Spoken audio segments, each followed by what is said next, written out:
What advice do you have for people who work in the family business and face differences of opinion?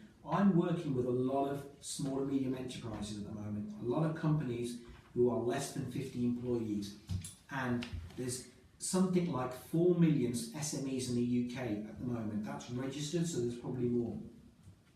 More than 50% are family businesses, and I've already said more than 80% don't have any formal training. So family businesses are real big challenges, and the challenges for consultants coming in, for mentors coming in, but there must be great challenges on the inside. So I want to say again, family businesses are great opportunities as well. You know, don't deny what a family business, don't think that for being in a family business is negative. I say there's like 4 million and something small businesses in the UK, and that's a massive amount of business happening in small businesses. What do I normally talk to people? So people say to me that they have issues in the family business. What do I normally talk to them about? Well, one of the common issues that I see is that the hierarchy at home tends to be brought into the workplace. So the father or the mother or the husband and the wife or the older brother, the younger sister, that hierarchy is at home and shouldn't be brought into the business. You need to have a business organisation structure which reflects capability, competence, ability, those kind of things. Okay? This is a massive issue that if you're in a family business, and obviously you've said you have differences of opinions, that you've got to manage. You need to have that org structure. You need to have terms of references in terms of who has what roles and responsibilities. You need to have these things mapped out. Now, issues tend to be about emotive thinking rather than rational thinking, and again, because their families involved, because their personalities outside of the workplace involved, people get this very personally.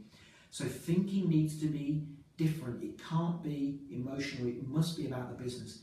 And for this kind of stuff, you do need some help. You will need some help to get this changed. I know you're getting that help is different because bringing that conversation up into the family business is often quite difficult.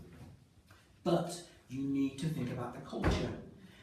I've worked with companies or I've spoken to people who say, yeah, I may be the team leader, but I don't make any decisions. My staff can go around and go and speak to the boss and they'll overrule me. That's terrible culture. Okay, that's the wrong thing to do. You might as well not have that management layer. You might as well just call them supervisors. Okay, so if that's the kind of company you want to run, it will lead to problems because that behaviour means that those team leaders that you're putting in place or those managers have no authority. I would suggest if you're sitting in a family business with those issues, think about your culture, think about doing some profiling, think about Colby or DISC, or there's lots of companies that do these kind of profiles where they explain to you what kind of a person you are, how you fit in. Think about what you should be doing to train your staff. Think about how you value skills. So there's lots of things you need to be thinking about, and all of these things are based upon the culture. It's not the culture of that organisation which is the problem, which leads to those challenges. You need to value your staff, you need to value their skills for sure. You also need to think about resource allocation. Lots of these companies, again, the resources like the cash, the marketing budget, the company car, they're allocated on wrong bases. They're allocated on home hierarchies, not capability or job title. So these things need to be sorted out. And again, these are all around the culture of that organisation.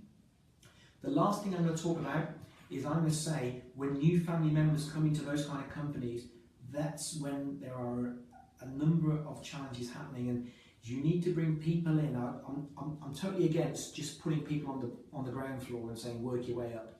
I'm also totally against bringing a son or a daughter in and saying right, son and daughter's in, they're now a director. I think you need to look at their abilities and capabilities, fit them into the structure properly.